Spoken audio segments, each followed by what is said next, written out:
नफरत फैलाने वाली राजनीति इस देश में अगर पिछले 9 सालों से हो रही है तो आपने की है। मुस्लिम आप पर कभी बिलीव नहीं करेगा, अन्य मुद्दों पर जनता वोट करेगी। नहीं, नफरत फैला रहे हैं वो, लेकिन इनकी मोहब्बत तो देखिए कि शफीकुर रहमान बर्क को तालिबान से मोहब्बत है।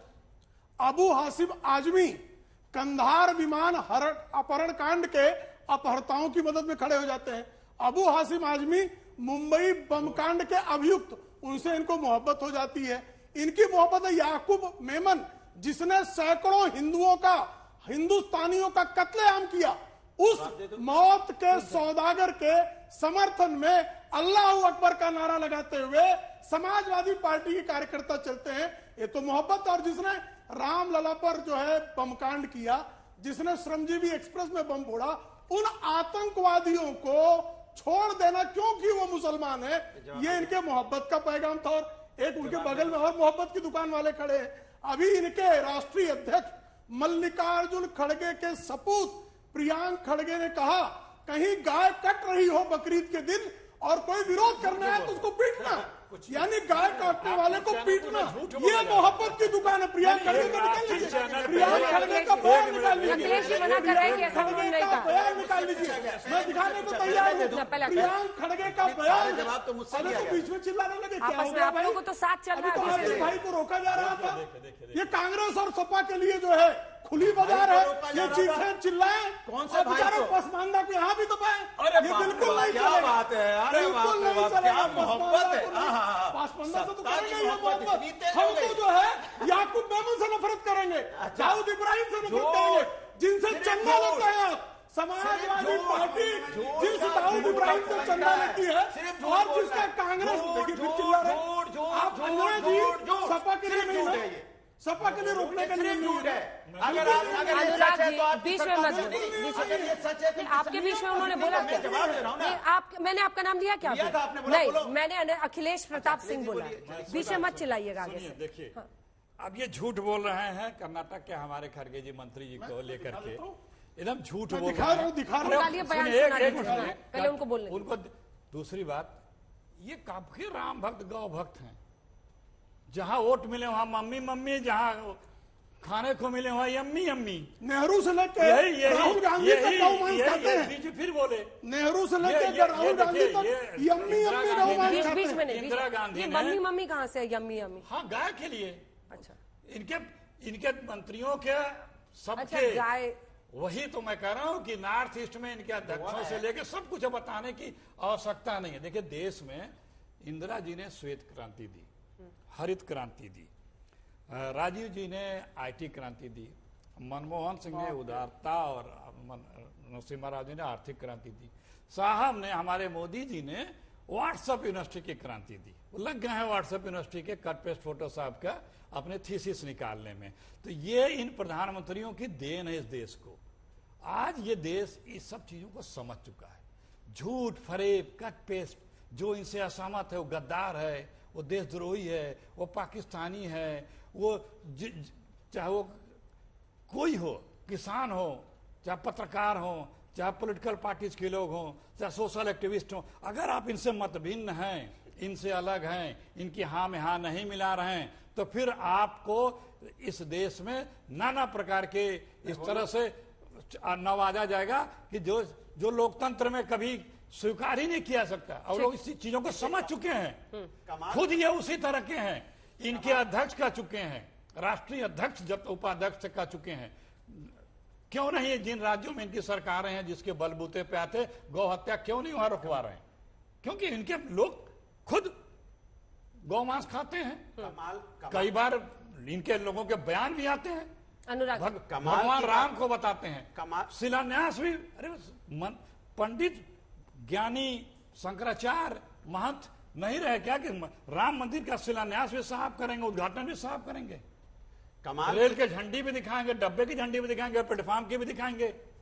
तो भाई कुछ काम हमारे आध्यात्म के धर्म के बटे हुए हैं। कमाल की बात यह है, कमाल की बात यह है, अंजना जी मैं अपनी बात पूरी करूं। बोलिए आप। कमाल की बात यह है, अब मैं बात पूरी, कमाल की बात है कि सारा कुछ आतंकवादी इन्होंने बता दिया, समाजवादी पार्टी इसकी उसकी, तो इसके मतलब आपकी पुलिस फेल है।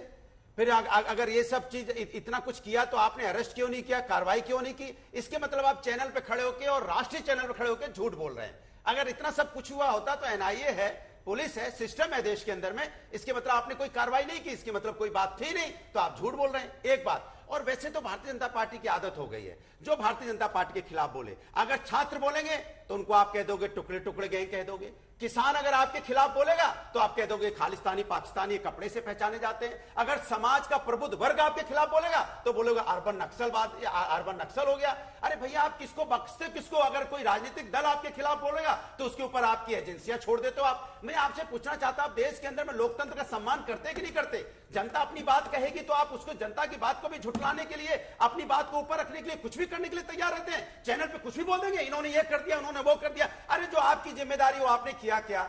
आपने जो वादे किए थे आपने पूरे कर दिए क्या? किसानों की इनकम दुगनी हो गई क्या? क्या यहाँ पे रोजगार मिल गया सबको? महंगाई तो मैंने बता दिया, टमाटर क्या भाव मिल रहा है, 20 रुपए का 120 रुपए हो गया, जिसपे आप बोलने को तैयार नहीं। दाल 200 रुपए के करीब पहुंच गई, तेल यहाँ 200 रुपए के करीब पहुंच गया।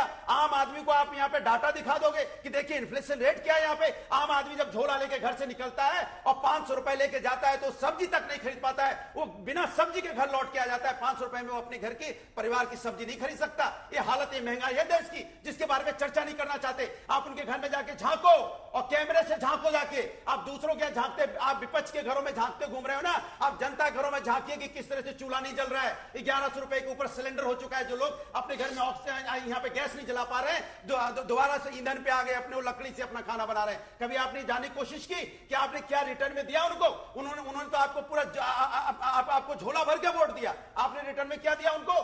बेरोजगारी, महंगाई, बेकारी, परेशानी, चिंता। जो बेचारे अपने घर में रात में नींद नहीं आती कि बच्चे बेरोजगार हैं, बच्चा तो बच्चा, बाप भी बेरोजगार है। अच्छा, आप मुझे एक बात बताइए, इस देश के पसमानदा मुसलमान या मुसलमानों पर वाकई इतना जुल्म हो रहा है तो छोड़ दीजिए ना, मुसलमान भी तो रोटी खा रहा है, वो खुद निर्णय लेगा। आतिफ साहब, क्या इस बार बीजेपी को वोट देंगे? मुसलमान भी तो रोटी खा रहा है, उसको खुद ही निर्णय करने दीजिए ना। आप ही बताएंगे क्या उसके ऊपर अत्याचार हो रहा है? आपसे मैं सवाल पूछ रहा हूं अनुराग भदौरिया जी से, बताइए आपने, अरे अनुराग भदौरिया जी आपको वोट दिया है, वोट दिया है, अरे प्रभु अभी तक वोट आपको दिया है, तो बताइए आपने राज्यसभा सांसद कितने भेजे? बताइए आपने विधान परिषद कितने भेजे?